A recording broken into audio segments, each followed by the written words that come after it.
Et revenons sur ces tarifs que Donald Trump a décidé d'imposer au Canada parce que les impacts se font déjà sentir ici chez nous, notamment en Beauce. Simon, l'entreprise Manac, qui spécialise dans la fabrication de remorques, va mettre à pied plus d'une centaine d'employés.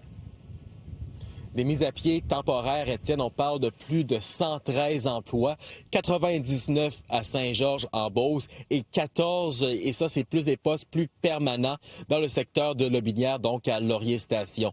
Ce qui est inquiétant de cette annonce économique, Étienne, c'est que les produits qui sont fabriqués par Manac font partie de l'accord de libre-échange entre le Canada, les États-Unis et le Mexique. Donc c'est un ralentissement économique qui est global et non sectoriel. On aurait pu croire que ça aurait été sectoriel avec différents secteurs de l'économie en raison de la nature de cette guerre commerciale, mais c'est vraiment un ralentissement économique qui est global. Pourquoi? Et on l'a entendu avec Marc-Antoine et Francis Gosselin, économistes, c'est l'incertitude économique qui fait mal aux entreprises. Ici, en Beauce, il faut dire que c'est plus de 65 % des entreprises qui font affaire avec les États-Unis. On peut écouter le député.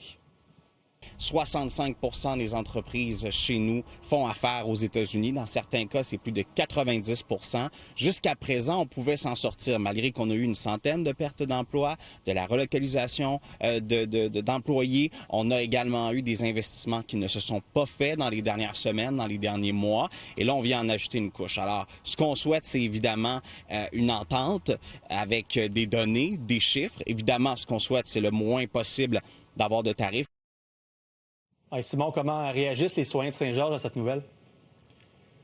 Bien, plusieurs demandent à Mark Carney, à Donald Trump, de trouver une entente pour être en mesure de pérenniser les entreprises, puisque, bien, comme je vous l'ai dit, plusieurs entreprises font affaire avec les États-Unis. Ils demandent également à Mark Carney d'utiliser les recettes des contre-tarifs pour aider les entreprises qui sont touchées par cette guerre commerciale pour conserver des emplois. C'est dur à passer pour le moment, parce qu'il y en a un de mes garçons qui travaille là, je connais est là, fait que lui, je ne sais pas s'il va être slacké et tout, là, mais ça, on peut pas faire grand-chose, hein, je pense. On a senti quand même une hausse, que ce soit au niveau des loyers, au niveau des courses, là, par exemple. Oui, c'est pas correct, qu'est-ce qu'il fait. Il va mettre une guerre entre les pays. C'est ça qui va arriver. Et en terminant, ce n'est pas la première fois que l'entreprise éprouve des difficultés financières.